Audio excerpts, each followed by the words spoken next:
The Weeping Well by Thomas Kodnar. They all know that they're not supposed to go near the well. It's one of the first things they're taught once they're old enough to understand words and follow orders. Some learn the lesson even earlier than that, as soon as they prove capable of waddling a couple of independent steps onto the playground, which lies nestled amidst the apartment buildings at Howard Street, corner of Chester Road. Delighted parents watch as tiny feet pitter and patter across a ground of mulch and wood chips, cheering their offspring's abilities. But when one of the children steers towards the well, whether coincidentally or because something about the strange-looking structure lures them, it's only a matter of seconds before swift, strong, grown-up hands pull them back. The custodian's consternated face suddenly fills out their entire world, and angry, warning words, threats almost, buzz around their ears.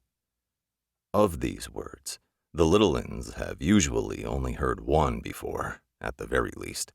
It is particularly well known to them, but it suffices to convey the message. That one word is no. You can't blame the kids for wanting to investigate the well, really. It stands at the sand pit end of the playground, right beside the swing set, whose chains haven't been replaced in decades, stands there for all the world, as though it were but another piece of playground equipment, just waiting to be clambered onto and dirtied and fallen off of. And even when closer inspection reveals that, clearly, this is not intended for their inexperienced hands and feet, the thing would naturally hold a certain sway over the kids.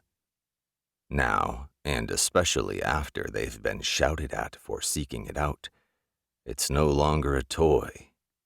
It's a strange object, a forbidden thing. If there's one bit of wisdom small and big children all agree on, it's that the strange and forbidden are fascinating domains of life. Any toddler and teenager could spin you a tale of how, often, where there's something secret to be found, something their parents don't want them to see or discover or obtain, it'll be twice as precious a discovery. It's where the real fun only ever begins. The question thus is, of course, who decided that it was a good idea to set a playground right next to this ancient relic?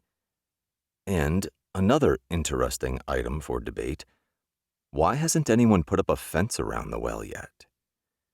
Strangely enough, these questions are rarely asked by the parents who attend this particular court of childish delights. In fact, when confronted with them, they might answer something akin to, "'Twell's always been there," or "It's always been this way," or give any other some such mumbled, thoughtless, matter-of-fact reply before quickly turning away from whoever posed the embarrassing question. As powerless as they seem to feel to remove the well from the playground, or the playground from the well, the parents certainly don't shrink from exercising their power when it comes to keeping their kids away from the darned old fenceless thing. If, however, the parents' fervent warnings and adamant admonitions aren't enough to scare them off the well, the kids themselves often do the trick with the stories they tell each other. Many such stories have sprung up over the course of generations playing beside the monument. One might be tempted to say, many have been made up by the little uninformed heads filled with fairy tales and the nighttime fears of talon-fingered monsters under the bed. But a moment's consideration will have you doubt whether the myths surrounding the well have been any more invented than said fables and waking bad dreams.